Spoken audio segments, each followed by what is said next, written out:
So I'm going to talk a little bit about on-page SEO and amplification.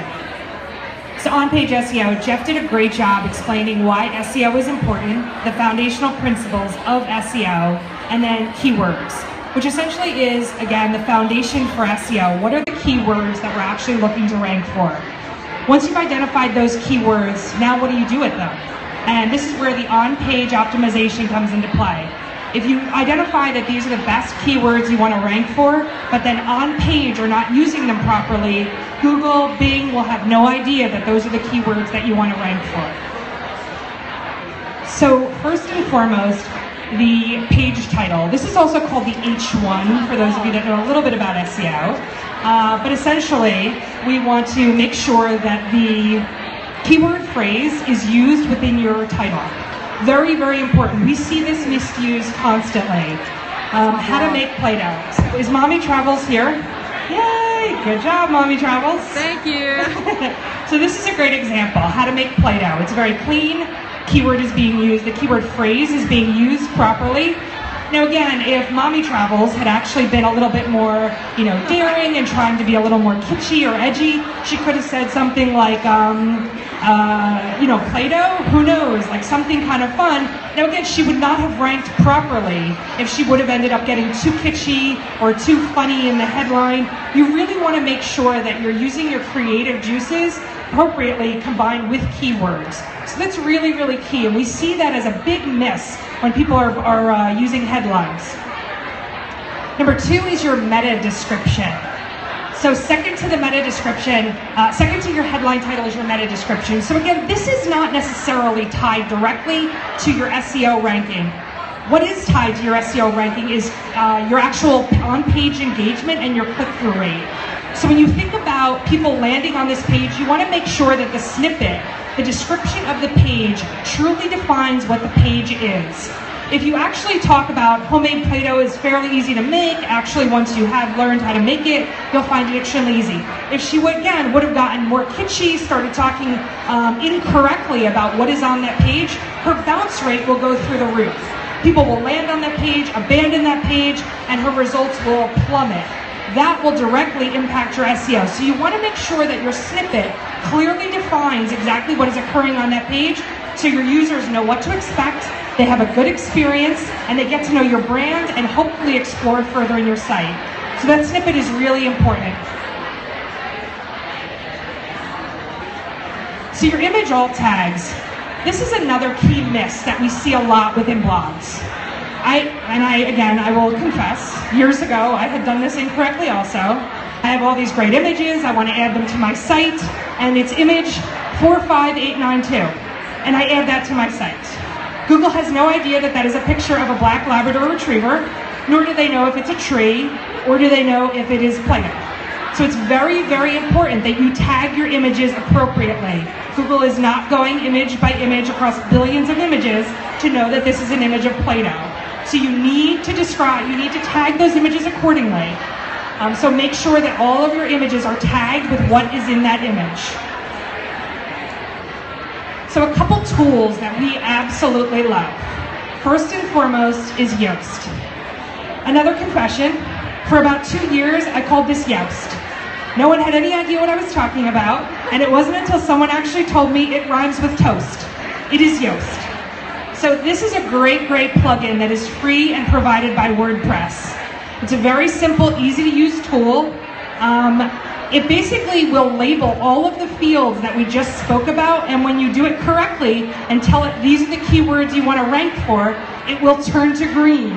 Red to green. It's a very simple, huge, awesome tool. We're big, big proponents of it.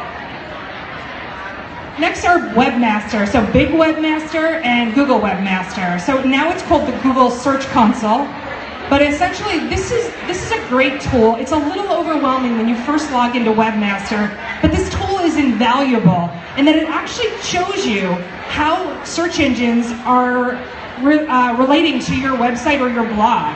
So logging into here, you understand, is Google able to effectively crawl your blog?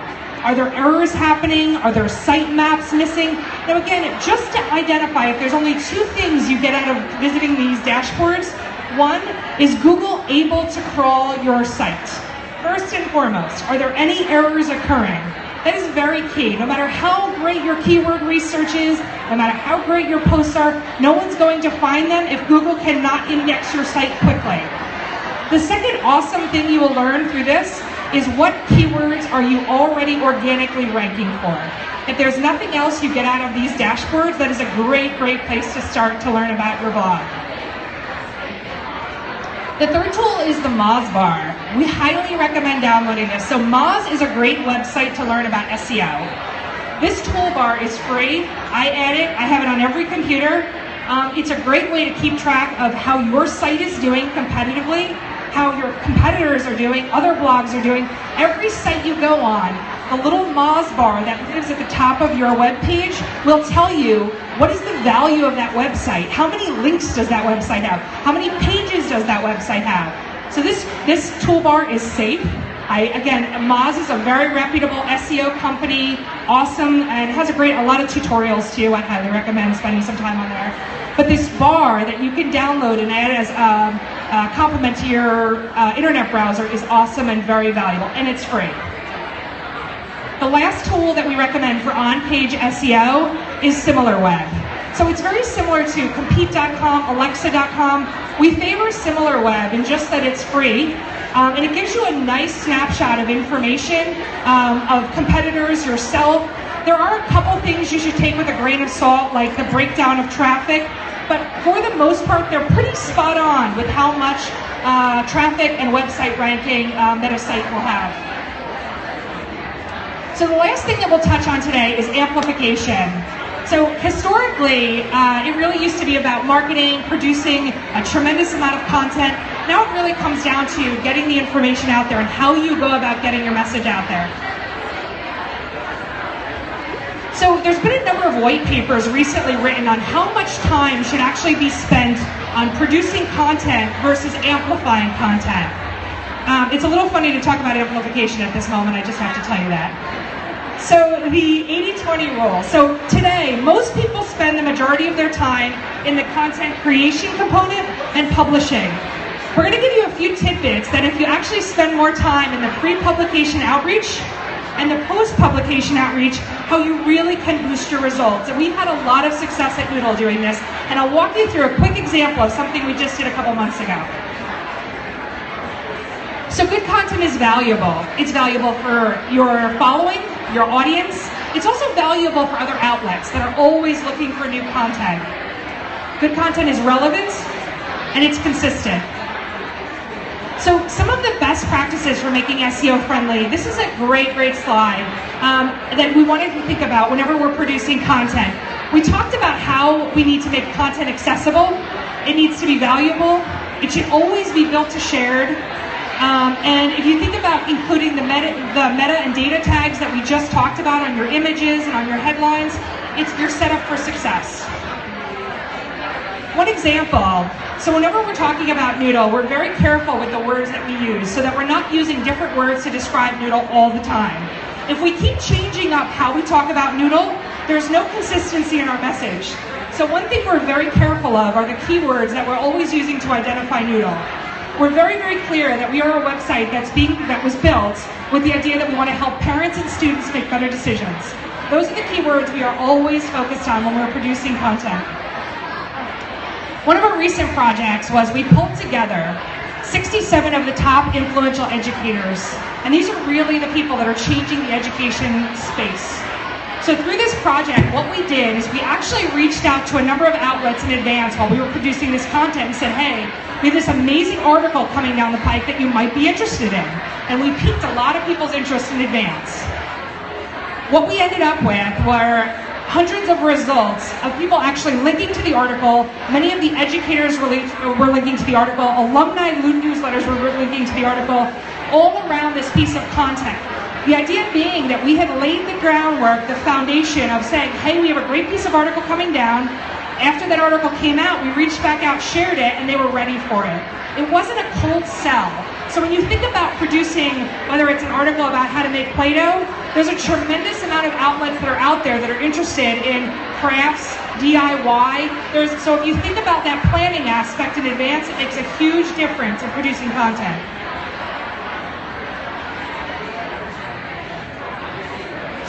examples of what a pre-outreach email would look like and a post-publication email would look like, so that you guys actually have some samples.